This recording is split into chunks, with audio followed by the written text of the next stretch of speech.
চীনক প্ৰত্যাহ্বান জনাবলৈ সাজু উত্তৰ পূব অসমৰ ৰাষ্ট্ৰীয় ঘাইপথত যুদ্ধ বিমানৰ জৰুৰী অৱতৰণৰ প্ৰস্তুতি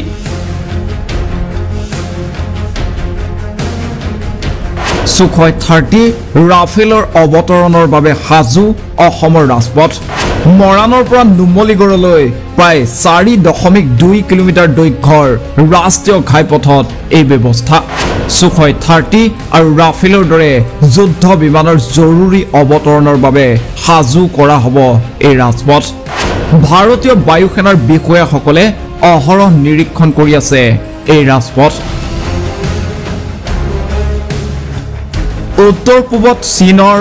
গতিবিধিৰ প্ৰতি লক্ষ্য ৰাখি সীমান্তৰ সমীপৰ উত্তৰ পূবত এনে প্ৰস্তুতি কৌশলগত দৃষ্টিকোণৰ পৰা অতি গুৰুত্বপূৰ্ণ বুলি বিবেচিত হৈছে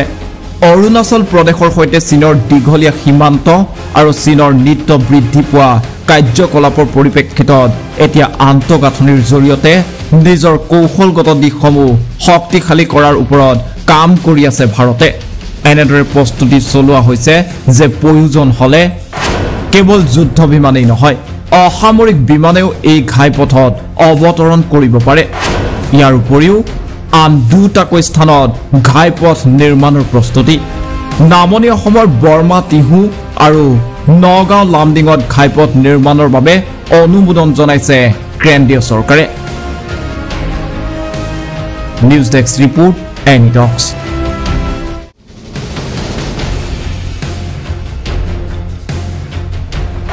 চীনক প্ৰত্যাহ্বান জনাবলৈ সাজু উত্তৰ পূব অসমৰ ৰাষ্ট্ৰীয় ঘাইপথত যুদ্ধ বিমানৰ জৰুৰী অৱতৰণৰ প্ৰস্তুতি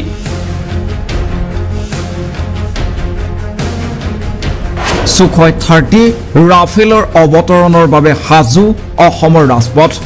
মৰাণৰ পৰা নুমলীগড়লৈ প্ৰায় 4.2 কিলোমিটাৰ দৈৰ্ঘ্যৰ ৰাষ্ট্ৰীয় ঘাইপথত এই ব্যৱস্থা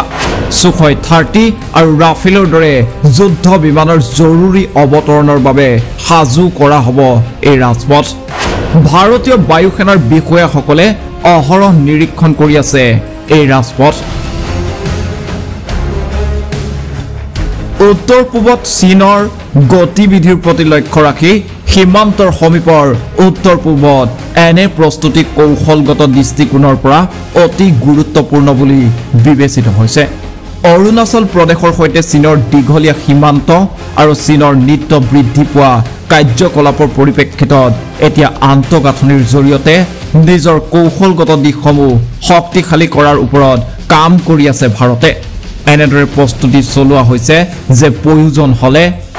কেৱল যুদ্ধ বিমানেই নহয় অসামৰিক বিমানেও এই ঘাইপথত অৱতৰণ কৰিব পাৰে ইয়াৰ উপৰিও আন দুটাকৈ স্থানত ঘাইপথ নিৰ্মাণৰ প্ৰস্তুতি নামনি অসমৰ বৰ্মা তিহু আৰু নগাঁও লামডিঙত ঘাইপথ নিৰ্মাণৰ বাবে অনুমোদন জনাইছে কেন্দ্ৰীয় চৰকাৰে নিউজ ডেস্ক ৰিপোৰ্ট এনি টক্স